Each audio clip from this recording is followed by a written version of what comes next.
Yeah, it was good practice, light practice. Going to get out there and scrimmage a little bit tomorrow, so that was by design.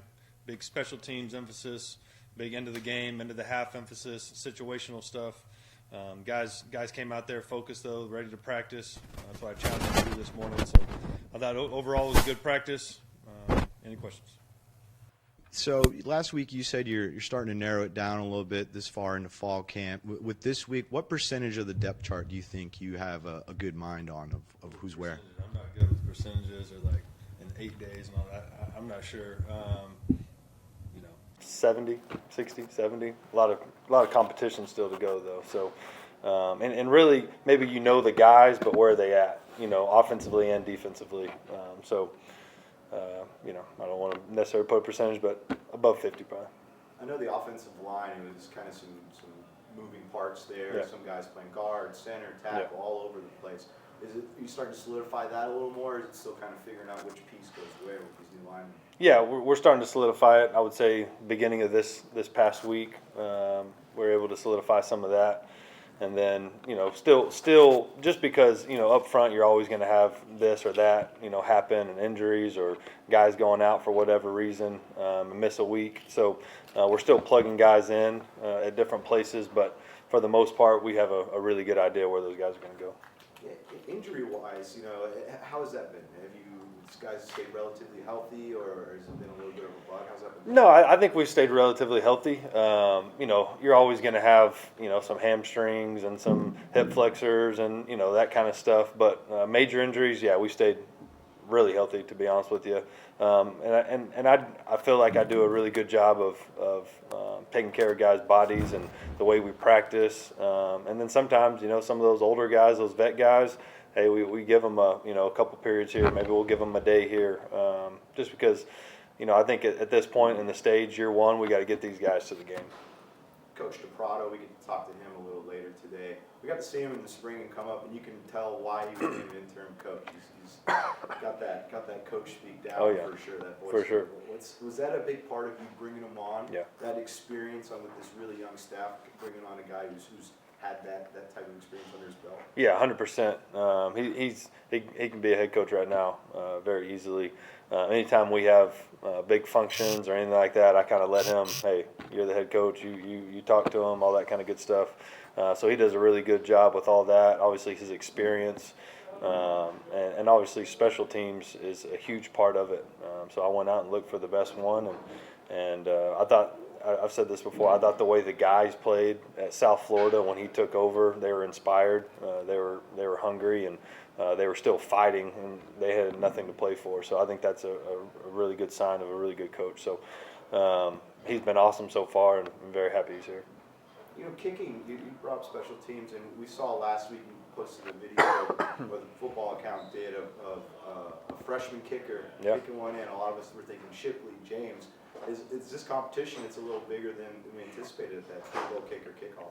Yeah, I think we're letting these guys compete and see what happens at the end. We did the same thing yesterday, and some guys made it, some guys didn't make it. And that's not going to determine who's the kicker, but just keep on putting in those situations and kind of see who rises to the top. That's what we don't have preseason games and all that kind of stuff, so we got to try to put them in as many tough situations as possible. But even then, it's going to be an evaluation period early.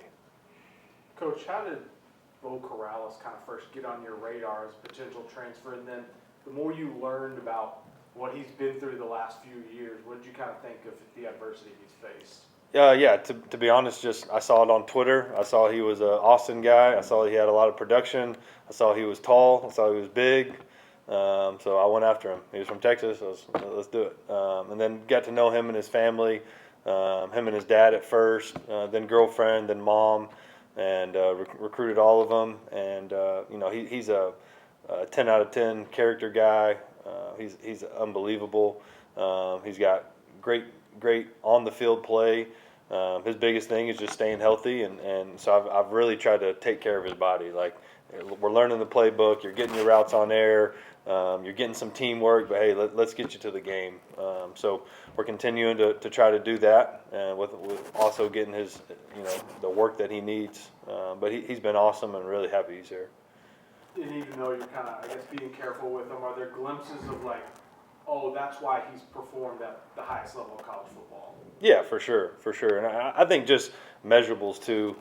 Sometimes those guys, he's 6'4", over 200 pounds. He can, I think is a 38-inch vertical. I mean, he has some real intangibles, and so he's been really good. Just got to continue to push him and get his body right, ready for a game.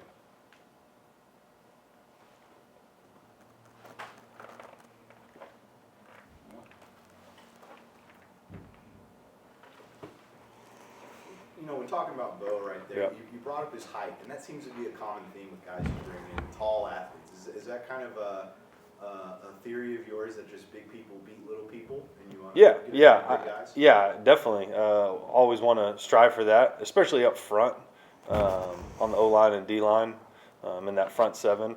But, to be honest with you, right now, if we had to start a game, I think a bunch of those guys would probably be little at receiver, which is fine with me. I really don't care.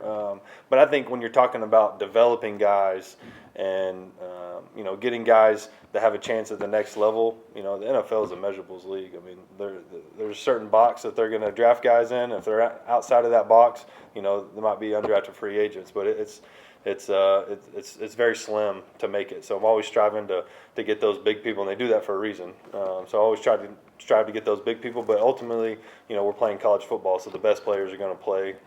But yeah, I think especially up front, it matters.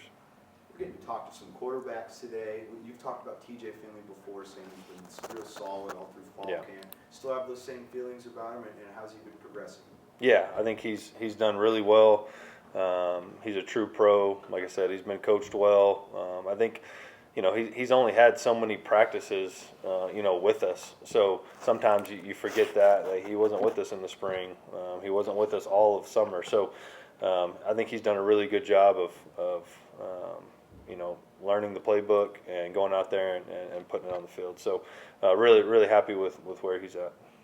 Coach, how important is this week? I know every practice is important, and the competition is always there, but with the season coming up pretty quick, and I know you said you want to kind of have your main guys already in place before the Baylor week, how important is this week for these guys to kind of pull away?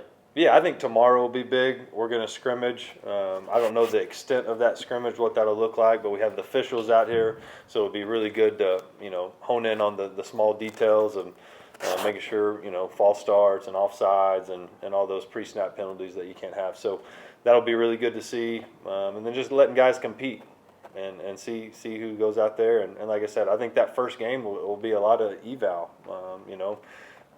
We want to play as many guys as possible. Obviously, we're trying to win the game. So, but just, when you have this many new guys and you don't have a preseason game or stuff like that, you got to get some eval, especially early. I asked you, Coach, during Sunbelt Media Days, what we needed to do before basically Baylor. Now that you've had time to practice and stuff, can you give me anything more, any direction, stuff that you guys are keying in on now? What's the question? Just like what you guys need to do now ahead of Baylor. Yeah, I think just more practices, more reps with those guys. I've tried to do more team probably than I have previously, just because those guys need that. They need the reps together at all positions. The quarterback needs to see different looks. The receivers need to see the different looks. The O-line needs to see different looks. Defense needs to line up to different formations and motions. We have walkthroughs at night that have been really good. The special teams part of it. So I think we're just battling against time a little bit and just making sure the right guys are on the field and we're putting them in the right spot. And you're really not going to know that until the game, though. You're really not. That's why, someone asked the quarterback is the hardest position to evaluate, because we're not going live with these guys. We're not going out there and tackling the quarterback. So, it'll be a true eval early. Can you talk about a little bit about the pageantry of fall camp too? You're trying to stack up, wins as a staff, as a team. But then just also like what fall camp is. We've all heard it's like the thing that you never want to do again, Yeah. I try to make it as fun as possible. It's a grind for sure. But, we try to make it as fun as possible. We have the music going out there. We take care of their bodies. every time before an off day, we've been going at nighttime, so letting the guys sleep in a little bit in the mornings there. And the next day is usually an off day. We let them sleep in a little bit there. So really taking care of their bodies. Our training staff does a really good job there. Our coaches do a really good job of taking care of their bodies because it's a marathon, not a sprint. We have team meetings every day. I let different coaches come up and really tell their story, talk to them about how they got here, their why. And then eventually, the guys they're going to break up into their own sessions and get to tell their story to different teammates. So, I think obviously it is a grind and it's tough, but we try to make it as enjoyable as process as possible. Coach, earlier you were talking about physicality up front, and earlier today the Athletic released its top 100 freaks list. Nash Jones made the list. Yeah. For you. Of course, you had a chance to coach him at UIW last year. Now here at Texas State, you've seen what a physical specimen he can be at the left tackle position. What have you noticed about the way he has kind of matured physically, and how would you describe him as a freak for you up front? Yeah, I think he's just the same guy every day. That consistency. We talk about habits reflect the mission, and his daily habits are unbelievable on and off the field. Coach Youth has done a great job with him. He's really, he's been in that lab and just kind of mad scientist kind of built him into something crazy. Obviously, genetics plays a big part of that. His size, his frame, and then the character and work ethic that he has. He is a freak, and he's an unbelievable player and really the leader of the offense.